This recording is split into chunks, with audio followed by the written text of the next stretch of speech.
Bonjour à tous. Bienvenue au bulletin d'information à Top News. Au sommaire. Le Hezbollah réaffirme son soutien à Aoun et encourage le dialogue depuis Rabie. Abbas va demander mercredi l'adhésion à la Cour pénale internationale. L'Iran condamne les nouvelles sanctions américaines. Mesdames et messieurs, voici les détails. Le bureau de l'émissaire onusien pour la Syrie, Staffan de Mistura, a favorablement accueilli toute initiative ayant pour but de consolider les opportunités de parvenir à un règlement pacifique et diplomatique de la crise en Syrie.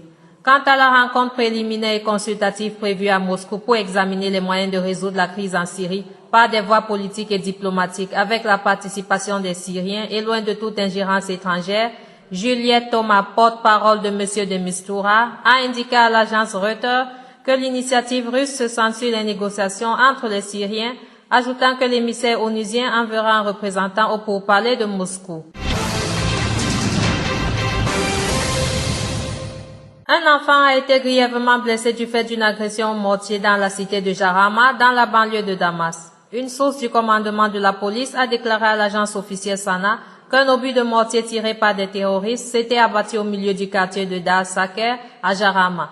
À Damas, un obus de mortier lancé par des terroristes s'est abattu sur l'hôpital d'Al-Abassaïn dans la zone d'Al-Bassaïn, causant des dégâts matériels dans la section des reins sans faire de victimes.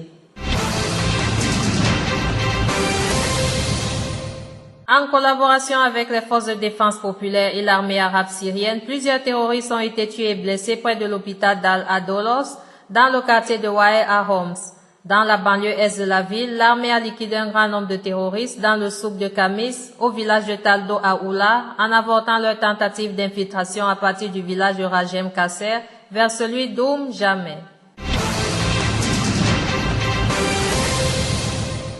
Liban. Le cheikh Wissam Al-Masri a refait surface hier, même s'il n'a pas réussi à être mandaté officiellement par le gouvernement, qui n'a pas trop pris au sérieux sa soudaine apparition sur scène. Cheikh Masri a effectué hier une seconde visite auprès des ravisseurs dans le jus de Ersal et est revenu avec une liste des revendications du groupe État islamique pour libérer ses otages et qu'il a livré aux proches place Riyad el-Sol. Lors d'une conférence de presse, le cheikh salafiste a précisé que les représentants du groupe djihadiste lui ont assuré que leur bataille n'est pas contre l'armée ni l'État libanais, mais contre le Hezbollah qui interfère selon eux dans leurs affaires. Il a par la suite énuméré les 3 conditions de l'État islamique pour libérer les militaires que le groupe détient. Une délégation du Hezbollah a été reçue mercredi à Rabie par le leader du courant patriotique libre, Michel Aoun. Mahmoud Komati, qui faisait partie de la délégation, s'est prononcé en faveur du dialogue en ce qui concerne la présidentielle, tout en réaffirmant le soutien du parti chiite au général Michel Aoun. Le dialogue entre le Hezbollah et le courant du futur a également été abordé.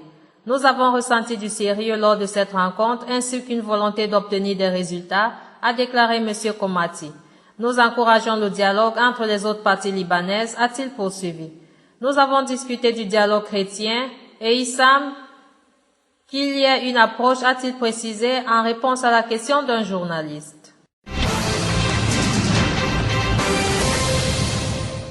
Le président Mahmoud Abbas va demander mercredi l'adhésion à la Cour pénale internationale au lendemain du rejet d'une résolution palestinienne à l'ONU, ont indiqué à l'AFP de hauts responsables palestiniens. Une adhésion au statut de Rome qui régit la Cour pénale internationale permettrait aux Palestiniens de poursuivre des responsables israéliens pour crimes de guerre. M. Abbas signera mercredi le statut de Rome et 15 autres conventions internationales, ont dit les responsables.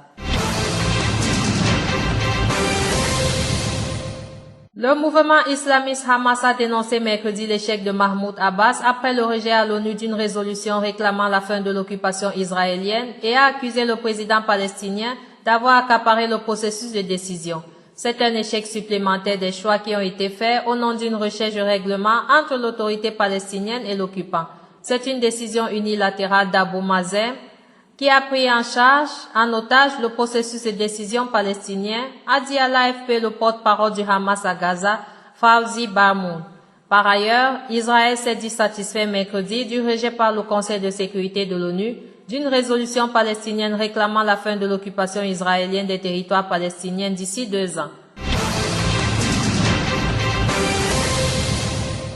La Russie regrette l'échec de la résolution palestinienne portant sur un accord de paix avec Israël qui a été rejeté par le Conseil de sécurité des Nations Unies, a indiqué hier mardi l'ambassadeur russe à l'ONU, Vitaly Churkin, qualifiant ce vote d'erreur stratégique.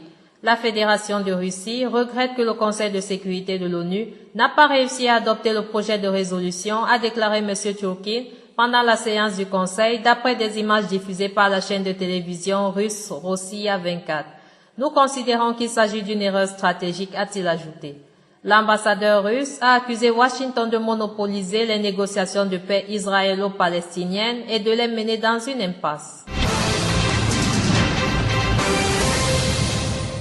Enfin, l'Iran a condamné mercredi les nouvelles sanctions décidées la veille par les États-Unis contre 9 individus et sociétés accusés, notamment de contourner les sanctions imposées à Téhéran. Nous désapprouvons fermement cette action qui est une violation claire de la bonne volonté que les États-Unis doivent avoir dans les négociations, a déclaré la porte-parole du ministère iranien des Affaires étrangères, Marzieh Afkan, lors de son point de presse hebdomadaire. Merci à vous qui nous suivez de Beyrouth et partout ailleurs et bonne et heureuse année 2015 au directeur général de la télévision Top News, Nasser Kandil.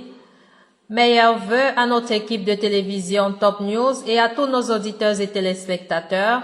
À nous revoir à l'année prochaine. Merci. Bulletin présenté par Anna Ekame.